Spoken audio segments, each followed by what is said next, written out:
السلام عليكم ورحمة الله وبركاته. ازيكم يا احبابي؟ عاملين ايه؟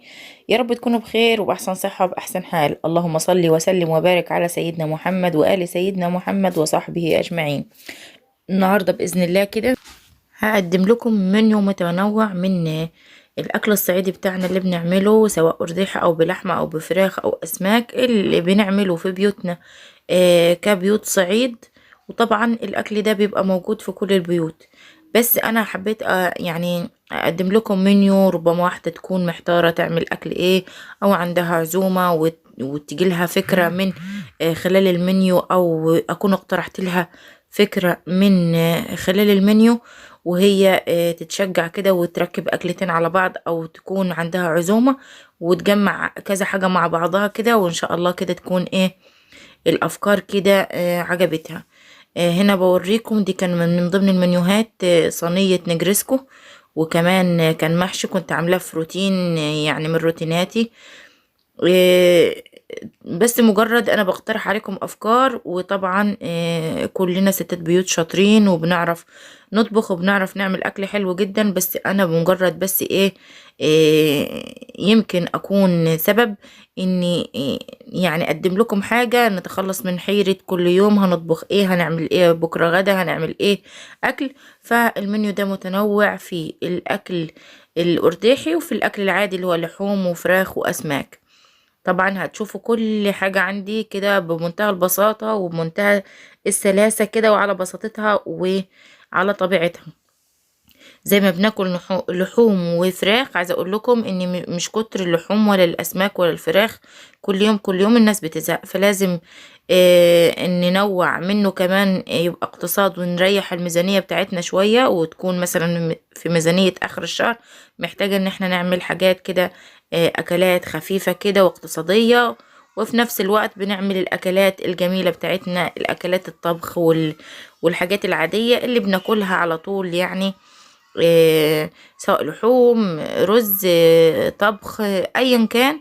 فان شاء الله باذن الله المنيو بتاعي يعجبكم ويكون سبب في اقتراح افكار عليكم.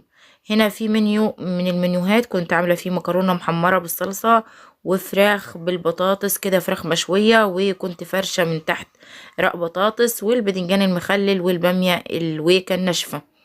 تمام كده. من ضمن المنيوهات دي يعني ممكن تكون المنيوهات اللي بقدمها لكم فيها نفس الافكار، بس يعني ايه بقدمها يعني بقدم بمنتهى البساطة كده يومياتي وروتيناتي اللي بكون عايشاها بالفعل، لا من غير تزويق ولا من غير آه، ما اتصنع ولا اي حاجة خالص، يعني كل حاجة ببساطتها وكل حاجة على الطبيعة بقدمها لكم. يا ريت تعجبكم وان شاء الله كده تنال رضاكم. وطبعا لو عجبكم الفيديو ما تنسوش تضغطوا اللايك يا جماعة بيرفع الفيديو. الناس اللي بتقولي بتطلب اللايك، ده شيء طبيعي ان انا اطلب اللايك، لان هو ده اللي بيرفع الفيديو، يعني تقديرا لمجهودي اللي بقدمه في القناة. ولو لقيتوا استفادة من الفيديوهات اللي بقدمها، يا ريت تضيفوا لي اللايك يا جماعة، وتشيروا الفيديوهات على اصحابكم وكده، ربما حد يستفاد منها وتعم الفائدة. طبعا انا اللي بقدمه بعتبره علم ينتفع به، وبقدم كل حاجة بضمير وبمصداقية وبإخلاص، لأني أي حاجة بقدمها، لو الناس اللي متابعاني من زمان عارفة ان لو حاجة مثلا غلطة وقعت فيها او اي حاجة بقول لكم خلوا بالكم انا عملت كذا، فخلوا بالكم من النقطة دي او من الحاجة دي، ممكن تبوظ معاكم الاكلة او الوصفة او خلطات تنظيف او ايا كان من اللي بقدمه. يا رب الفيديو بتاعي ينال قدر من الرضا. بتجيني تعليقات ان الفيديوهات بتاعتك حلوة وهادفة ومحتواك بسيط وهادف وزي بيوتنا وكده، بس للأسف الشديد مش بلاقي مشاهدات يعني. ربنا يعلم ببذل مجهود قد ايه في الفيديوهات اللي بقدمها، وفي المقابل مش بلاقي مشاهدات يعني حتى توفي شوية من التعب اللي انا بتعبه في القناة.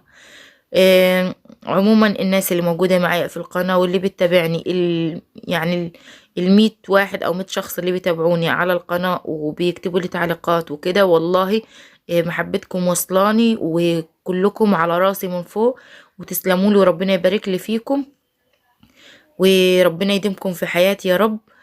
وإن شاء الله بإذن الله هستمر معاكم حتى لو كانوا 2 3، وإن شاء الله بإذن الله كل مادة فيه جديد بإذن الله. أستودعكم الله، والسلام عليكم ورحمة الله وبركاته.